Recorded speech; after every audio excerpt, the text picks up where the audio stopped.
We are in a race. The race is against time. We have to build cities. We need them, but we have to make them in a different way. We need a wave of innovation, not only for our way of life, but also the planet. The consequences would be enormous if we lose this battle.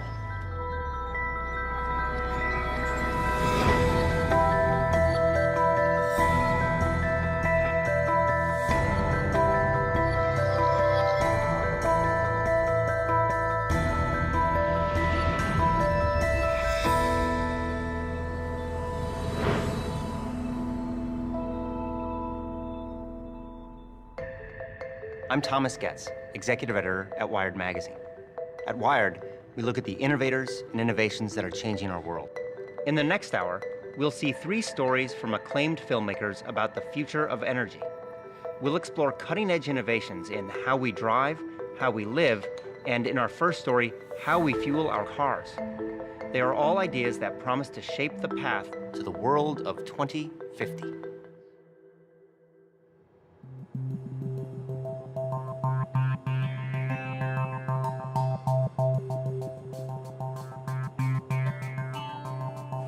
The world has right now close to 1 billion cars, and we might double the number of cars on the planet by 2050. So if we double the number of vehicles, we really increase the amount of fuel they consume, and that's going to have a big footprint in terms of our demand for resources to move all those vehicles around. We're pulling up carbon that's been stored underground and burning it in our automobiles and putting all that carbon dioxide into the atmosphere. If we don't reduce that, we could have changes in the climate that we could never recover from.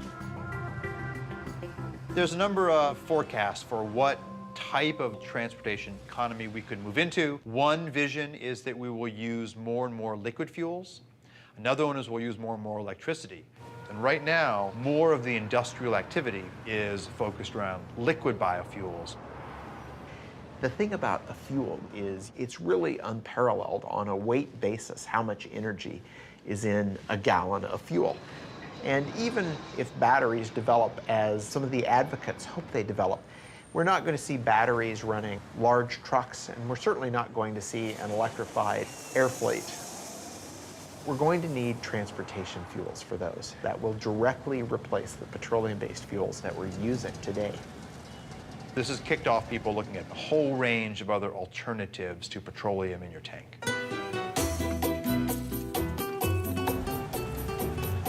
Commercial production of ethanol as fuel started in Brazil in 1975. When we started the ethanol program, nobody talked about reducing emissions. This was not an issue at that time.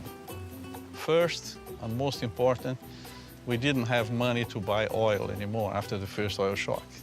We were importers of oil. And today, more than 50% of all cars use ethanol instead of gasoline.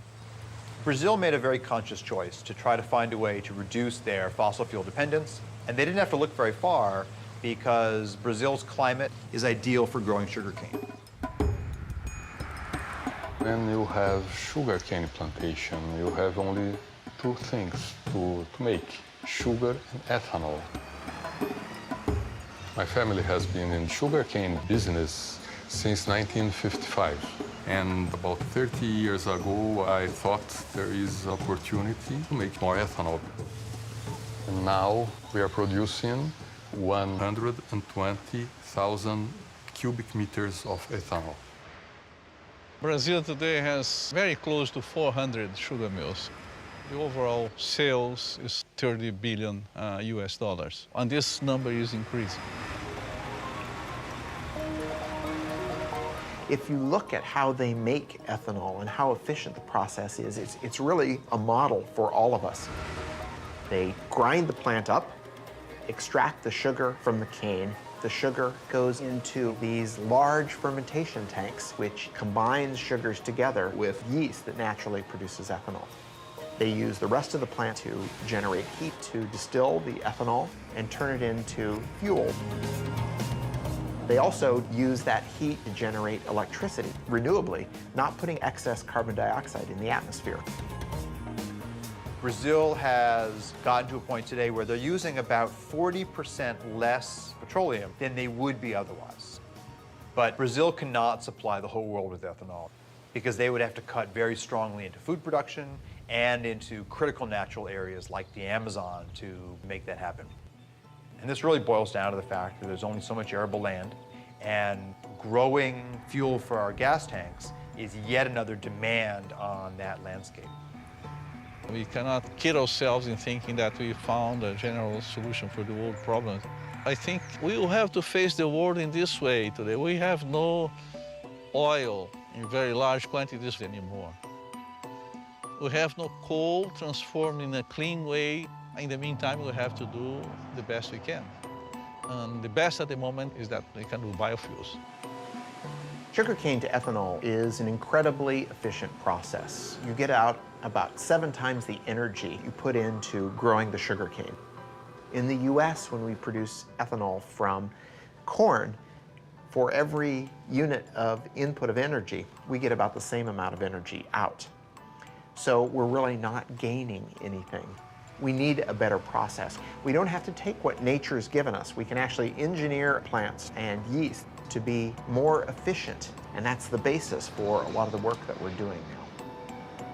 What we need to look at, though, is which of the pathways that come out of this are not only good financially, but those that are also good in sustainability. And this equation is really wide open right now. We are in a race to develop fuels. The race isn't with other countries, the race is against time.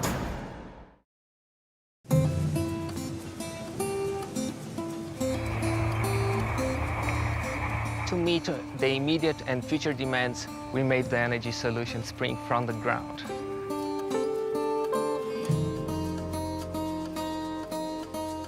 Brazil is the most efficient ethanol-producing country in the world. Sugarcane alcohol from Brazil can reduce the total carbon footprint by up to 70% compared with the gasoline.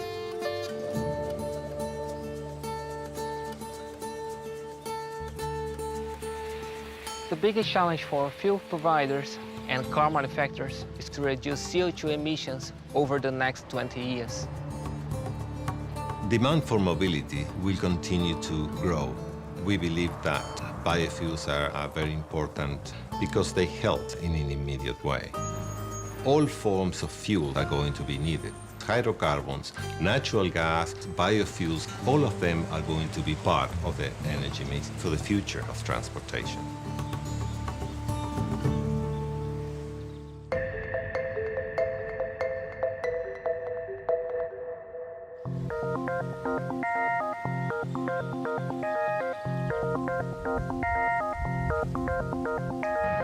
Brazil has been very successful at taking a resource they had and finding the process to make that into ethanol. And people call those first-generation biofuels. We have lots of lab work around the world that are looking at the second generation. That's generally turning cellulosic material from, for example, weeds into biofuels. And the United States is very much at the forefront of the innovation part of the equation.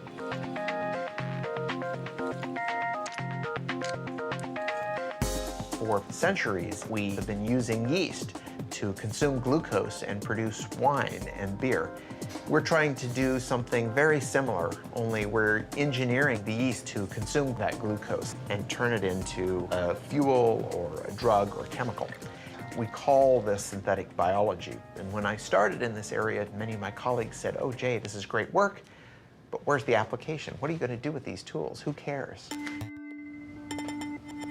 Malaria is an enormous problem. In any one year, 1 million or so people die of the disease, and most of them are children under the age of 5. So we thought this was a great opportunity to engineer yeast to produce an anti-malarial drug called artemisinin.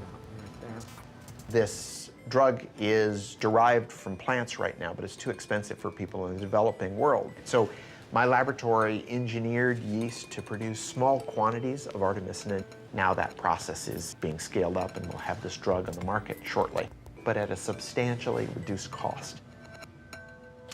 It turns out that anti-malarial drug is a hydrocarbon, and it's very similar in many ways to diesel fuel. We thought, gosh, we could turn our attention now to fuels. We could make a few changes in that microbe to turn it into a fuel-producing microbe. If we imagine that glucose is going to be our new petroleum, we need a source for that glucose. And so the crops that we're looking at are crops like switchgrass. This is a native grass that grows without a lot of water and on marginal lands, but we could turn into energy farms. The challenge, though, is that unlike sugarcane, it's very difficult to get the sugar out of that biomass. So we use what we call a pretreatment process to extract the glucose from the plant, and then we feed that glucose to a yeast that we've engineered to produce hydrocarbons. And that yeast takes in the sugar, and it changes its composition and gives us this high-energy molecule. They float to the top, you skim them off, you put them in your tank.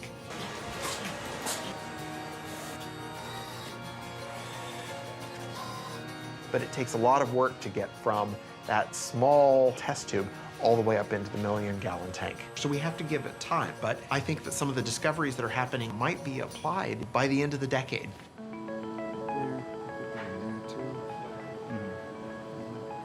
In terms of a sustainable equation for the planet, the role of biofuels is quite tricky. There are a variety of crops that do not compete directly with food, and finding ways to utilize those types of crops first, that's very attractive. So solving the science is part of the story, but then evaluating all of these new fuels in terms of the land use impacts that they could have, that is an even harder story than doing the good science. Imagine that you could have one process that could take in sunlight and carbon dioxide and turn it into fuel. And imagine if that didn't involve growing anything at all. The synthetic biologists are trying to take plants and make them do things that they wouldn't normally do. On the other hand, materials chemists like myself want to do artificial photosynthesis to improve on the process that nature does in real photosynthesis.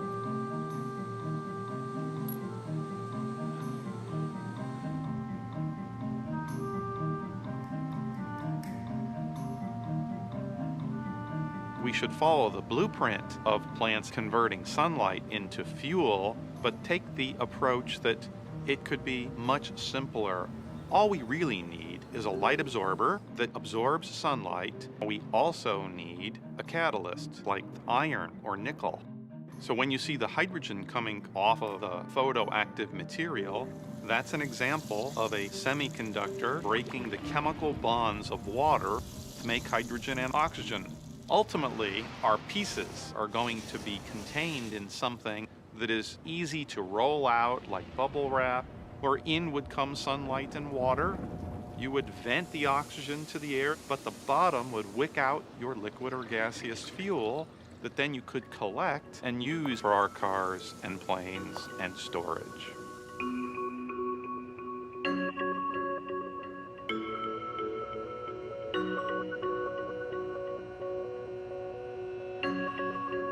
Our goal is within 2 years to have the first artificial photosynthesis solar fuels generator that we can hold in our hands, and then get to scale beyond that time. We're certainly not good at predicting the future, but to me, electric vehicles look like a sustainable option. We've heard proposals about things as far-fetched as nuclear-powered planes, and even some proposals to move freight around with lighter-than-air vehicles. And so, if the future in 2050 does include a fair amount of oil, what it means would be that we haven't deployed as many of these clean technologies as we already know are possible. If you think about how long it's taken for us to build up the petroleum industry, we can't hope to reverse that overnight. It's a huge change in our infrastructure. Yes, we should have been working on it 30 years ago. We didn't. We're trying to make up for that, and that means basic research needs to be done now and by as many people as possible. We have a long way to go, but I'm confident that we'll get there.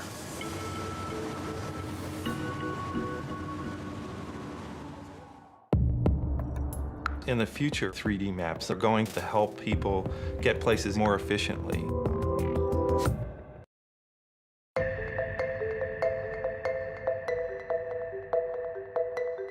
As we just saw, the race to produce cleaner energy is charging ahead. In the meantime, demand for cars continues to climb. By 2050, it's predicted there'll be 2 billion cars on the planet, and fuel consumption will have tripled. To keep pace, we'll have to radically change the way we drive. Here's our next story, Driven by Design.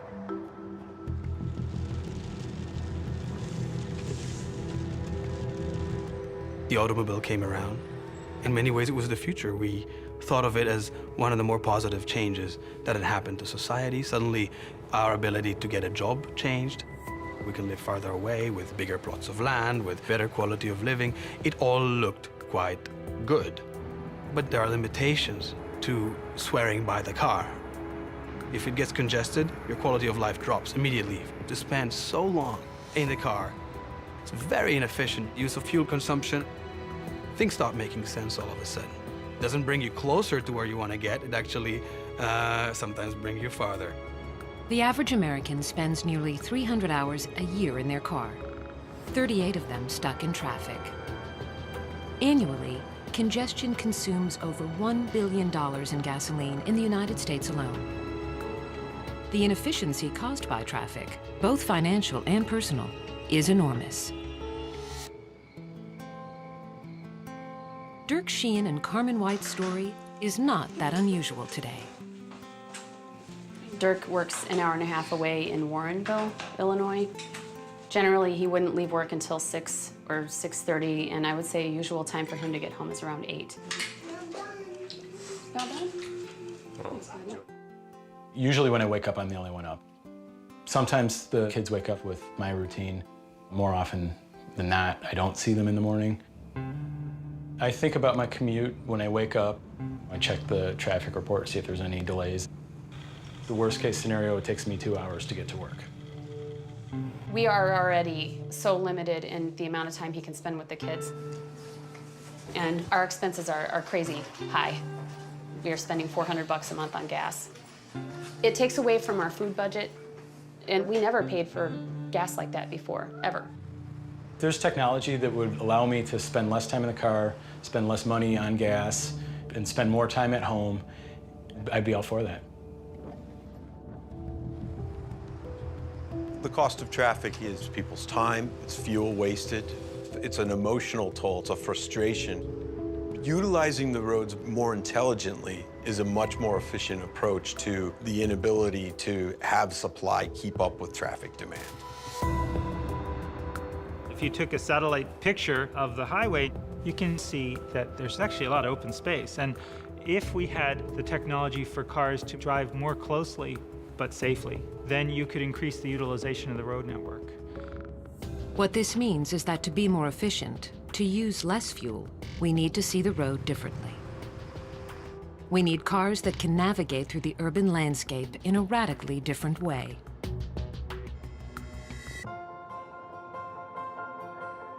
Maps in the future are going to be able to help people get places either more safely or more efficiently.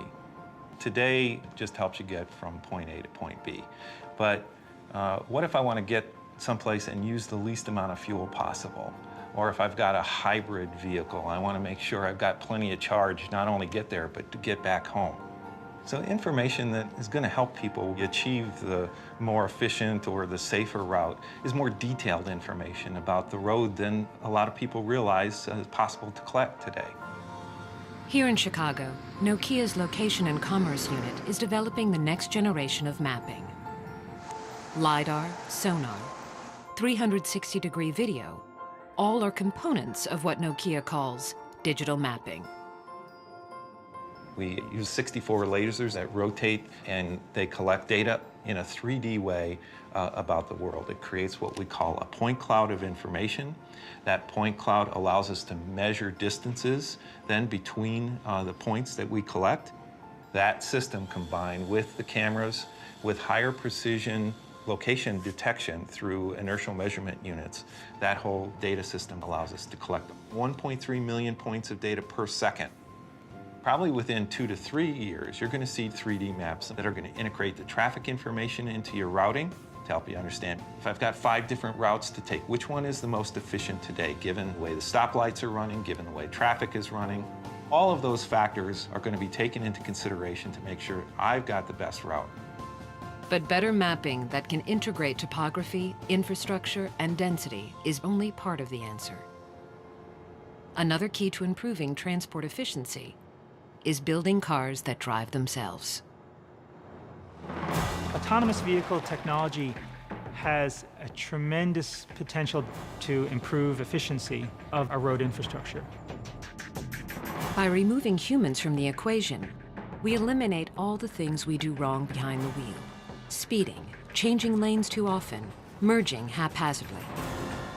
And by marrying autonomous vehicles with sophisticated 3D maps, we can make driving safer and more energy efficient. That next generation vehicle is being built right now by the Swedish trucking company, Scania. The solution, as you see it, is that the vehicles can utilize intelligent maps, three-dimensional maps with traffic information. The vehicles will be intelligent and communicate with each other. They will talk to each other, they will talk to the infrastructure. And we will see completely autonomous driven vehicles.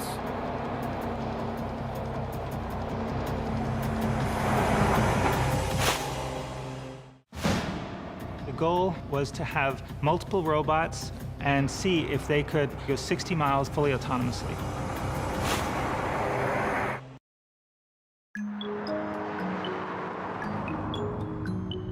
My name's Helen Taylor. My husband John and I, we're very passionate about fuel economy. Yeah, it's great to break world records, but that's not the be-all and end-all now. It's more important to educate people. Together we're showing drivers around the world simple techniques to improve their fuel efficiency. We run these education programs, get people on the road with us, and we finally tweak their driving techniques. Things like just checking your tyre pressures before you even get into your car. For every 1 PSI your tyres are underinflated, you're wasting 3% of your fuel efficiency. And the difference between 65 and 75 miles per hour, there's a saving of 23%. When you talk to the general public, they're very surprised that an energy company like Shell is trying to educate people how to save money, how to reduce CO2 emissions. And here we have Shell sending us around the world to do that. You always hope when you're on this planet that you can make a real difference in people's lives. When you get emails from people saying, I've saved this amount of money this year, now I can put food on the table, then you know you are really making a difference.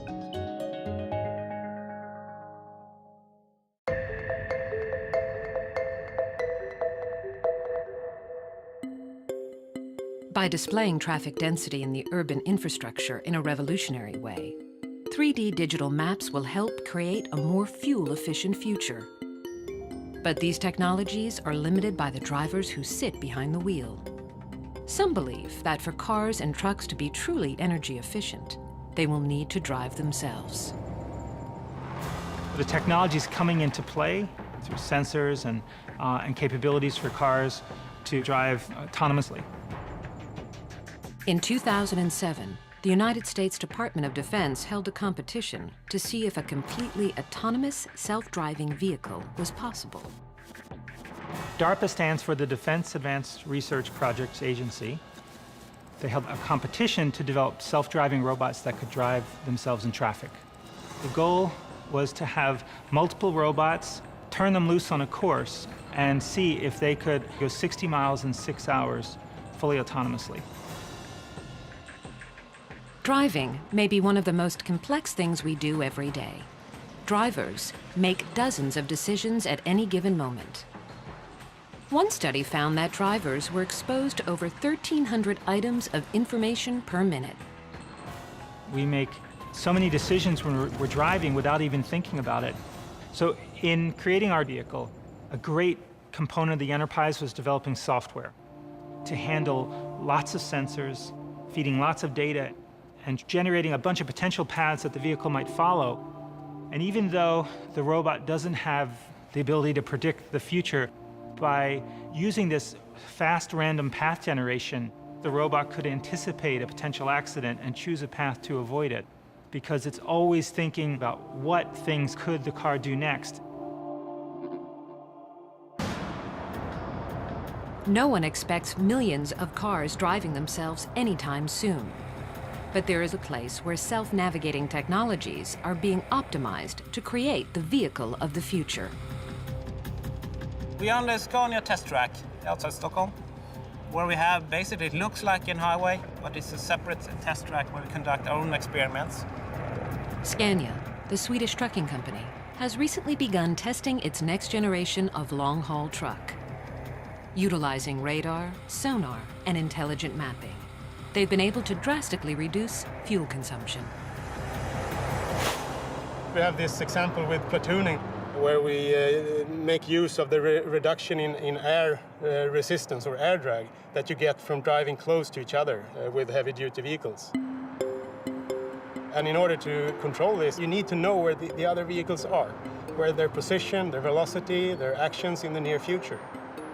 And to be very close to the vehicle ahead of you requires that you have very accurate control.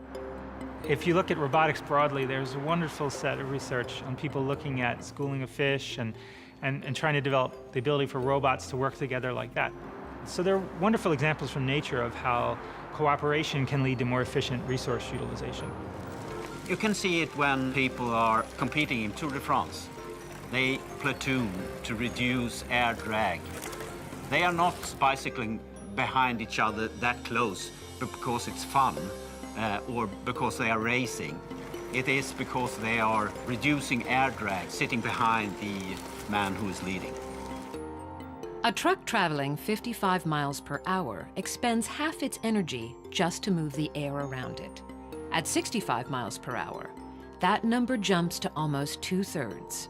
Even if platooning can reduce the energy used by 10%, the savings would be substantial.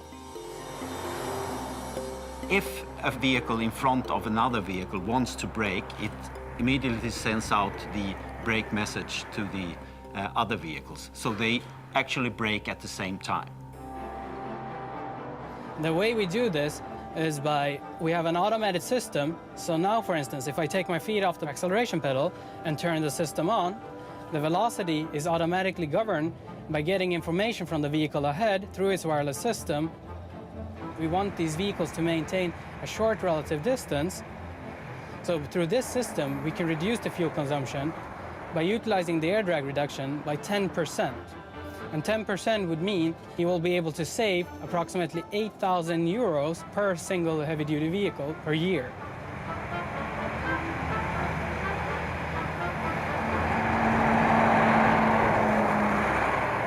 It may be some time before autonomous vehicles make up the majority of cars on America's highways.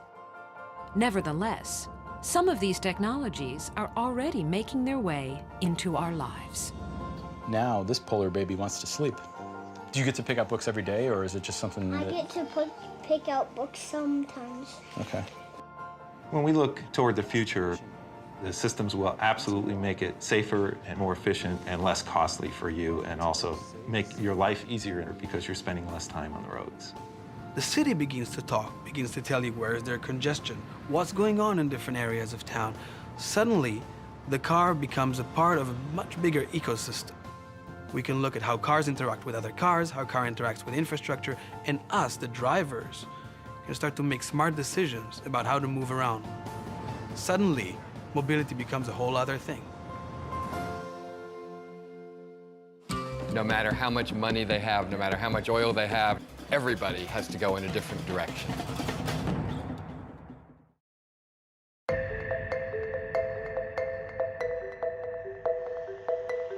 We've seen that changing the way we drive can improve transportation efficiencies. But what if we change the way we build and live in our cities? That's the subject of our next story, Searching for Utopia.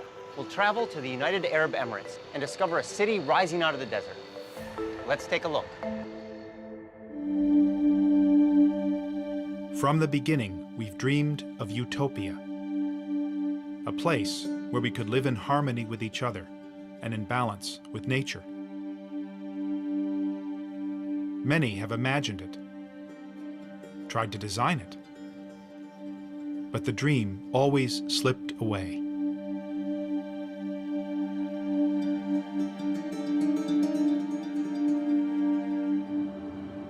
Then I heard they were building a new city called Masdar, near Abu Dhabi, in the Arabian Desert. It sounded like an unlikely place for utopia, and I wanted to see it.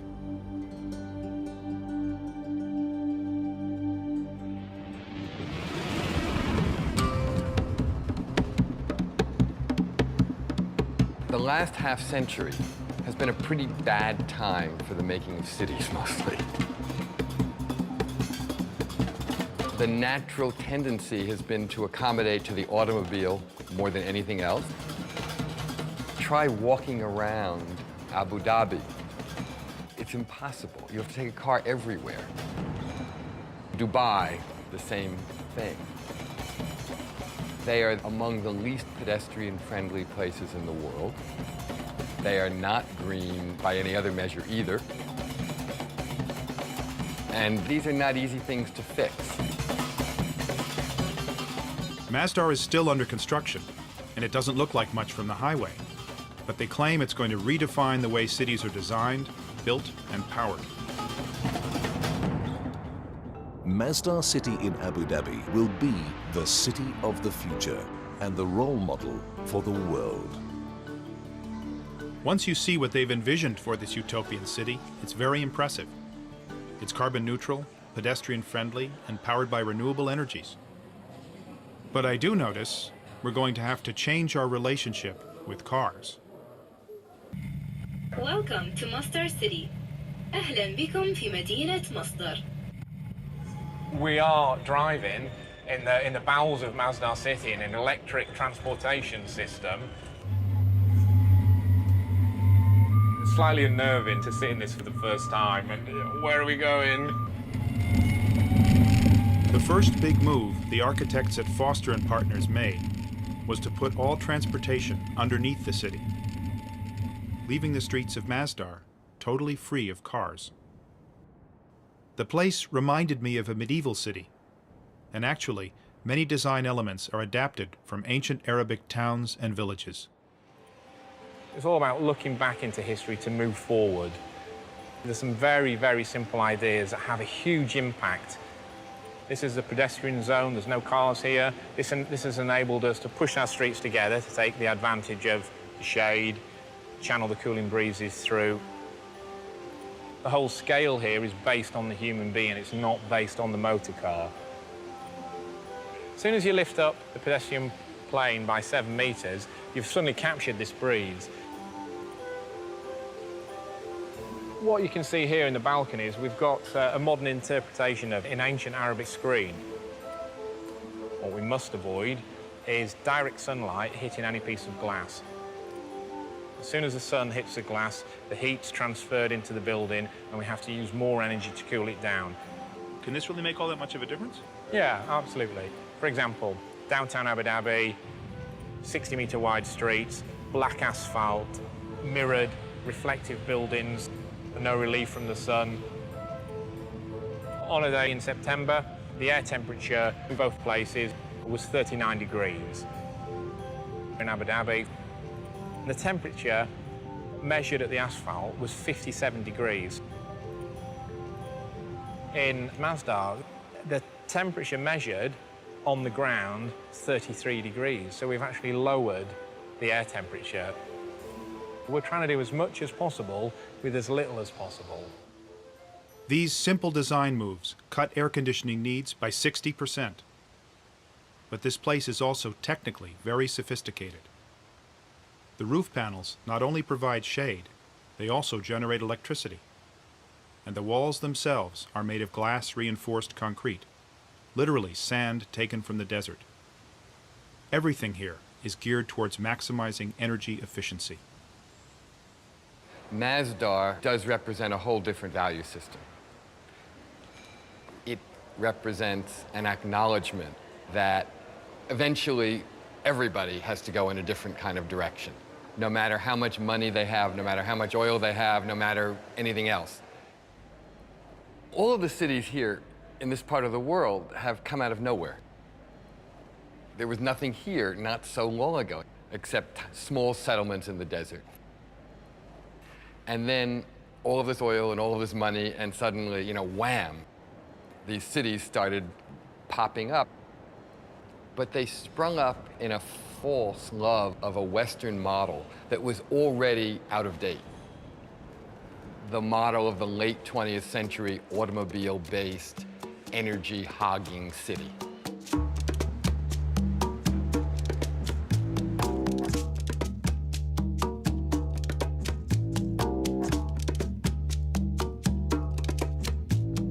For most of the world, energy is very expensive. But the United Arab Emirates is sitting on 10% of the world's oil. And energy is cheap. So cheap, you can run a ski slope in a shopping mall and build the world's tallest skyscraper. But even here, cheap energy won't last forever, and the people behind Masdar are determined to find alternatives.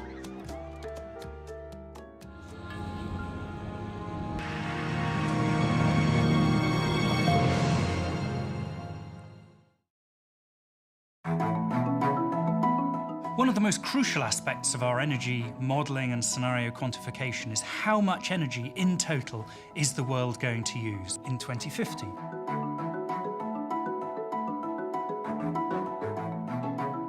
The Scenarios team is a bunch of people with rich imagination, I would say. We have political scientists, economists, geopolitical experts. Really, we try to simplify the complexity all around us. We in the Scenarios team are currently putting a lot of attention into cities and city development.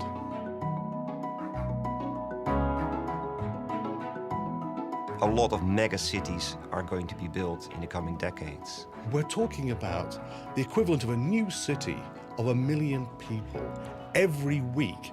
That is an incredible demand. Most of the world's resources are consumed by the cities.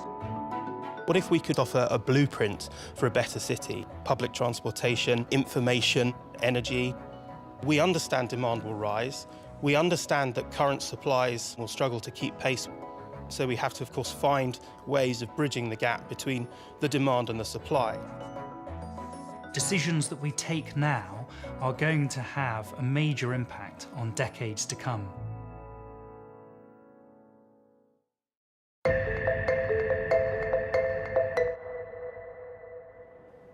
There's enough oil under these sands to last 150 years. But fundamental to the Masdar ideal is getting energy from renewable sources, from geothermal and wind, and most of all, from a source they have in abundance in the desert, the sun.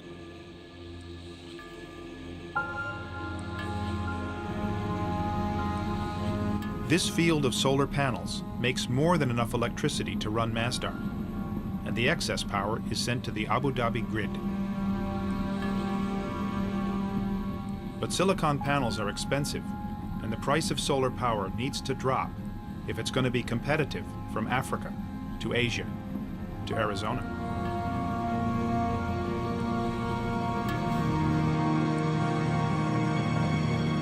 In the future, Masdar hopes to get energy from this prototype called the Solar Beam Down. Using highly reflective mirrors, the solar beam down may generate power more cheaply and ecologically than silicon panels.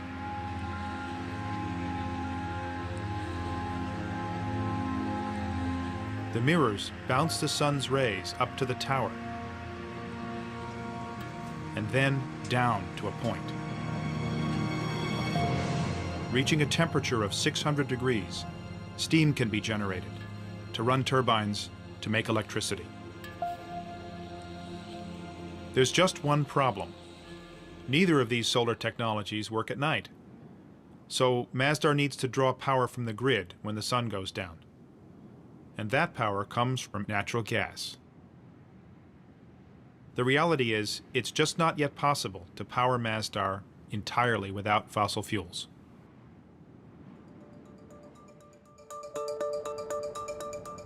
The great challenge with Masdar will be, how do you make it a place that will not be just this ideal city that no other place could actually aspire to because it doesn't seem real? What Masdar has to be is a laboratory that develops things that then can be applied in existing cities all around the world, because that's where it will pay off. There's no payoff if it's just about itself. The payoff is how can everything it's trying to do matter in the rest of the world. Right now, there's only a store, 2 restaurants, a bank, and a few hundred students living here. It's too early to tell if Masdar will work as a city when it's finished. But much has been achieved. They are carbon neutral and largely powered by renewable energies. Solutions here won't work everywhere, though. Many cities are in cold climates, and cooling is not their energy problem. They need to let sunlight in, not keep it out. Cities like Los Angeles or Houston are built around cars. Can Masdar's lessons be applied to them? Still, it's a step in the right direction, and it's impressive that this step is being taken by a country that doesn't need to take it. I met a guy who said actually they did need to take it. He took me to the desert to explain. God says, وَعَرَضْنَا الْأَمَانَةَ عَلَى السَّمَاوَاتِ وَالْأَرْضِ وَالْجِبَالِ. God talks about man's place in the universe, that this world is a trust. And God offered this trust to the mountains, to the heavens, to the land, to earth. And all refused it, refused to take this trust. But man, being adventurous, a bit vain, maybe too ambitious, being man, accepted it. Now, accepting it, there is a responsibility.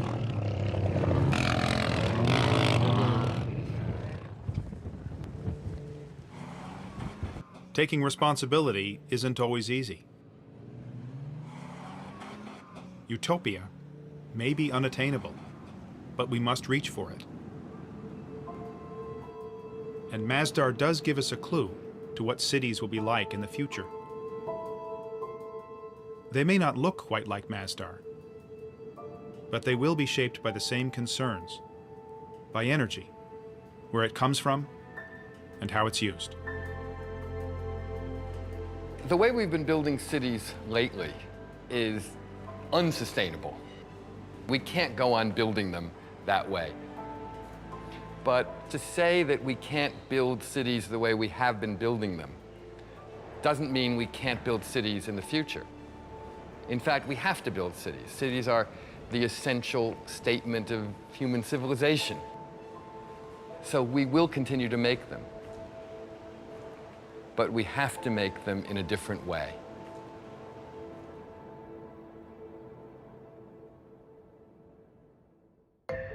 What we've seen is that the world of 2050 won't look drastically different from the world today.